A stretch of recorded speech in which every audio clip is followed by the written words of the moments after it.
tell you what, if they win this game, that's going to be amazing. You know? Because they're staring down the barrel of Soul Point, already picked up here by FlyQuest. That is a Hextech Soul as well. I don't think we need to really tell anyone that that is going to be a worrisome thing if it's picked up here by FlyQuest.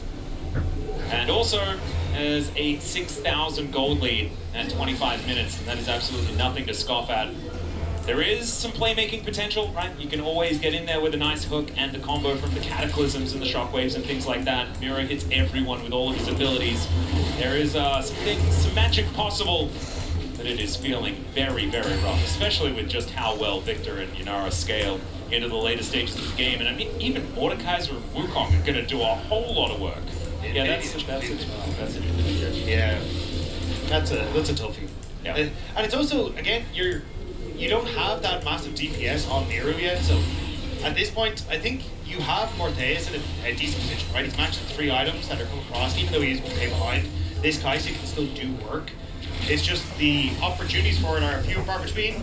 Well, Busio is just wandering underneath the turret, gets a nice double pulverize here as they take out the turret in a blink of an eye. Hook is going to connect onto the cow, but he's tanking so much of the damage out of BKS. The FlyQuest are able to land some pot shots of their own. Staying pretty healthy on BKS, but look at that Arcane Storm. It's doing so much work. Inspired goes in, hasn't even pressed the R button yet as they're being so patient in this fight. Death Grip going to connect onto Boal, but he is able to walk it off. BKS are left alive for the moment, but it looks like a little bit of a return to the Baron here for FlyQuest, and face checking this one's going to be so rough here for BKS. They do have some cheeky wards though, so the information is going to be there as FlyQuest start this one up. And there it is.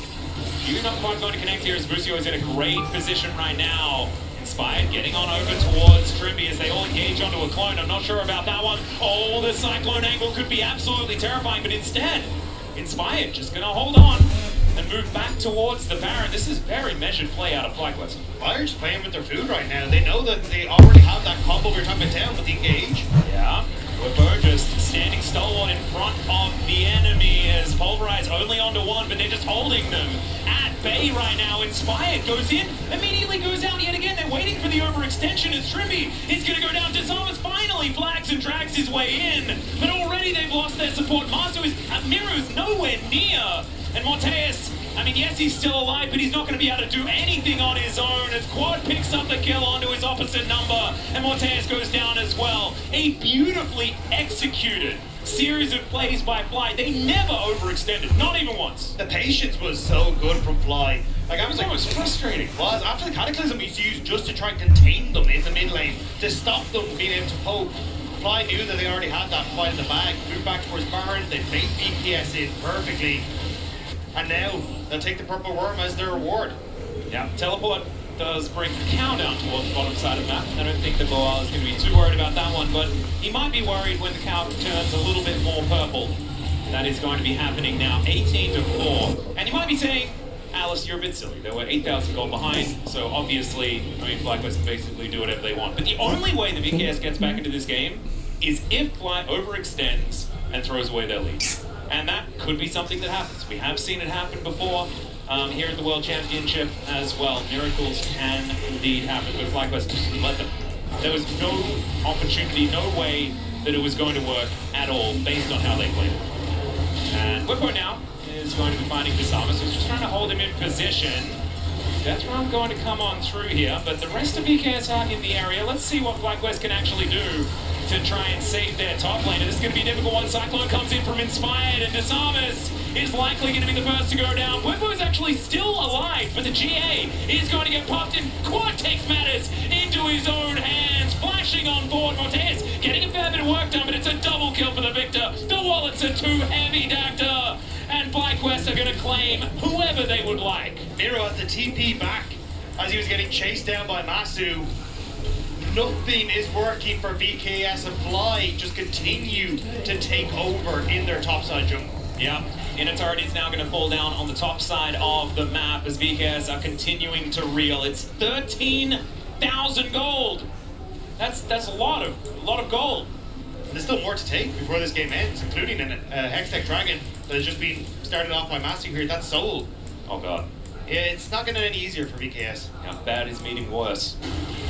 Because If it was difficult before, and it was difficult before, it's near impossible now. Hextech Soul is a ridiculous thing to deal with. Oh dear. So the MasterCard Priceless moment comes on in here, as the Dragon Soul is going to be claimed here by FlyQuest and could be the death nail for VKS. And inner turret going to fall bottom side of the map as well. And I mean, it just feels almost impossible. As Death Ray not quite going to land.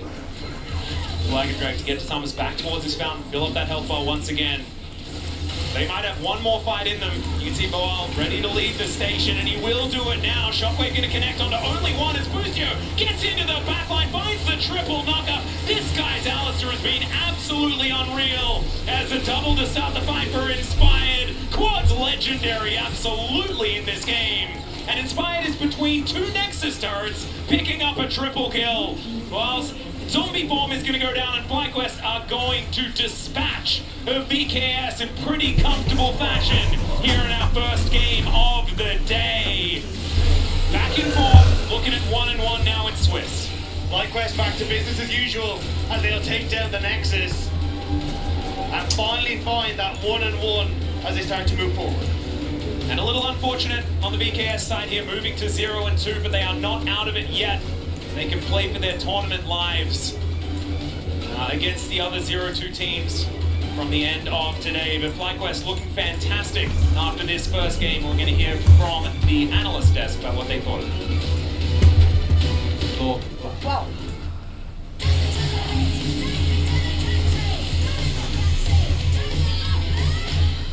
for CFO, that's their chance. In a best of one, they listen to the desk and the bird is binned for the first ban of our draft. Carrier not going to get his hands on that.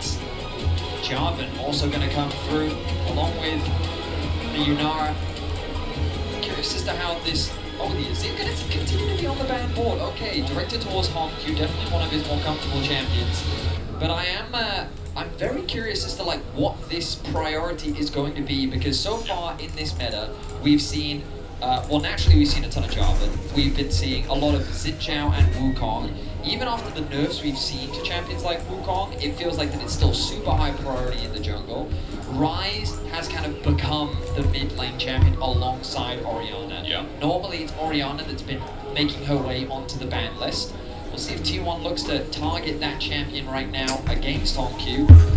Instead, they're going to leave it open in the hopes that they can maybe get a trade. Well, with the Wukong off the board, you have to think it's like, okay, well, CFO maybe just want to get this Orianna first, and for HonQ, who has been such a good laner and such a standout for CFO, give him something with a bit of presence against Faker when he is the baby himself. Would give him a head start. T1 see it, they get it off the board, so the mid lane bans, 2 in total, but that means the Riot, we just talked about that, HonQ loves is just a freebie hit.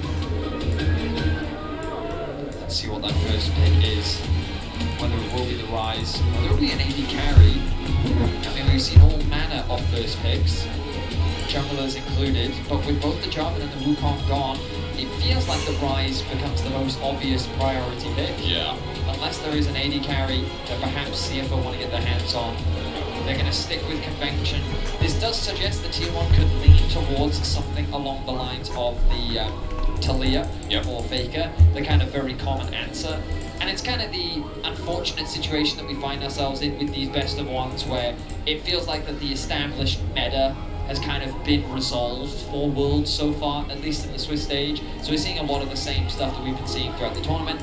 But this is a bit of a change-up. I mean, this has just been this rising pick that's come out of left field. I think the most surprising pick for me is this Caitlyn, because so many teams are looking at this in early pick and bans. And we've seen so many strong laners, and when I think of Boomer Carrier, I think of a strong 2v2, and historically, I think of how that Caitlyn as well shaped the journey back in 2022 as well. Absolutely. I mean, they can even get themselves the Nico right now if they want to. If they want to guarantee themselves that strong bot lane duo. But they could be arguing, now that we've already got the Caitlyn, there's nothing that you could pair the Nico with that we really need to be concerned about. So instead, we're going to lock in our Vi. You expect the Talia to be the third pick coming through for Faker, and then T1 can round out their draft with a support counter pick, potentially. Especially given that there are still a number of safe blind top options. So how will CFO respond? I've been suggesting to you that I think things like the Ashe and the Jinx could be good answers into it. But if we're talking about safe lines as well, just a quick side note, I mean, as the Kiana gets locked in, you talk about things like the Scion yesterday. The Scion was so good for Driver. That's true. Our MVP of CFO's best of one. And if there's any champion to just safely lock and say, okay, forget about bot, it would be that Scion. The alternative that you mentioned and the feeling that we might get might be something like the Nico themselves as a takeaway. The T1 can just match it straight away. You raised some good suggestions, but I think that was a good prediction there, Hysterics, and an obvious one that I should have expected because, I mean, the man is named after the champion. he is. Driver, he is a well-known Scion expert, and we've seen him, I mean, it's one of those things where you think, okay, we can afford to give it to him, but this man's been solo killing some of the best players from around the world all through the year. Might have been in one game. Like, the man has been on a tear. I mean, yesterday, that was 100 Thieves top laner. Dopa. Oh my god, dude, too excited about that Scion. He solo killed Fnatic, Poby, and Oscar. He did get two solo kills. He did get it onto a Cassante, and he got it onto a Taliyah. I don't know how I got too confused. Sorry, everyone, but just obviously hyped by the Scion plays. They'd be more exciting than meets the eye. The Nico, of course, gets locked in alongside in that 2v2 as well for T1, so I think we're carrying priority. Now they're banning out the range support, so some of the safe answers that can go into it. T1 very much playing towards the box side of the map. Now CFO have options of either mitigating the mid lane pull, which seems to be the direction that they're going. Yeah. The problem is, of all the players in the world to try and limit the pull on, this is not the man who you can really limit. Of course, getting rid of Taliyah just makes a ton of sense. When paired alongside the buy, the knockback, the combo that they can create, it makes a ton of sense. But we know that Faker is going to have options available to him, whether it be a safe control mage or something aggressive to pair alongside the buy. I'm sure he'll be able to find something in his pool as T1 continue to limit the bot lane options. What will Doggo and Kaiwing go for?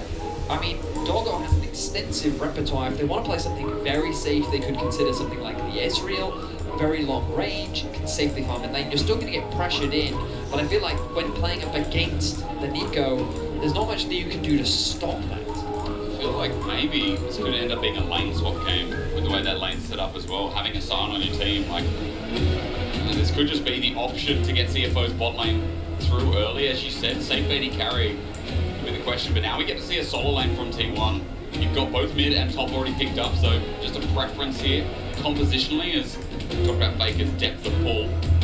But it is going to be Doran who goes into the tank matchup. And we've seen this into the Cassantes, into the Scions, into any tank in top, just simply with the true damage and the ability to trade early. Now, we talked about it. Some of the options that I was discussing with you that could be good into the Caitlyn was the Ashe.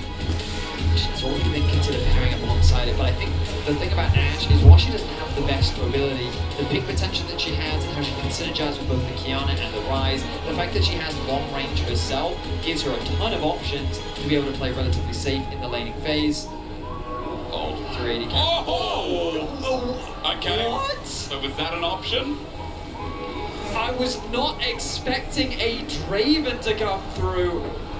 But this is the beauty of CFO. They're not afraid to throw down the gauntlet, No, man. even against one of the greatest organizations of all time. The hover of the Alistar, that's a scary hover, man, because like against Nico, this is an impossibly difficult bot lane to play. But if you land that combo onto the Caitlyn, are they really going to lock in Alistar? Alistar with the Draven. Draven. Alistar, that's crazy to me. I mean, they clearly want a little bit more engaged. Yeah. But, and then the Cassio to round things out for Faker. I mean, it's a very good pick into the Ryze, of course. It can also work nicely once the CC comes down from the buy. You have the miasma follow-up. Now your opponent can't flash away. Yeah. I mean, I will say, CFO's composition on paper, like, look at the skirmishing power that it has. Kiana, Ryze, Draven. Like, in the 2v2s and the 3v3s, this has so much agency, and if it gets just a little bit ahead, it could really run away with the game. But T1, they have a lot of range at their disposal. They have a lot of counter engage too, thanks to the Nico ultimate. They've got a decent amount of dive, but I will say, the comp kind of goes a little bit all over the place because you've got this Vi that kind of wants to go into the back line. Naturally, the Caitlyn and the Nico want to be playing from range. They want to be leveraging that range to their advantage. Cassio wants to hit whatever target is in front of her. And while they do have a tank in the form of Doran, I don't think it creates the same level of space that a Sion does. Because Sion will stand there, he'll walk at your front line, he'll posture and just be a nuisance and kind of force you to say, hey, you have to hit me, otherwise I'm going to CC you. And I would argue that Rek'Sai doesn't quite have that same presence. He's got a little bit more backline presence because of his ability to tunnel underneath the front line and pairs up nicely alongside the Vi. But I feel like that, like if the AD carries had swapped, I feel like they would make more sense in a way, because Caitlyn wants that really comfortable front line. What I will say is that this bot side of the map is going to be volatile. We have to keep our eyes on it. Junglers will be setting their sights on bot lane.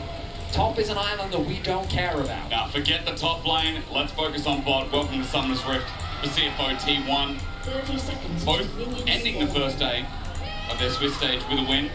Fnatic for CFO and FlyQuest for T1. T1 fans are out and about just like they were yesterday. And you know, for this world, we're talking about earning legacies. We're talking about really building a name for yourself. T1 have done that back to back. They've done that through multiple years of League of Legends. They are synonymous with League. But CFO this year have really built up their legacy, dominating the LCP, showing that they're the best team by far without a country mile, maybe 2 country miles thrown in between them and Team Secret Wales.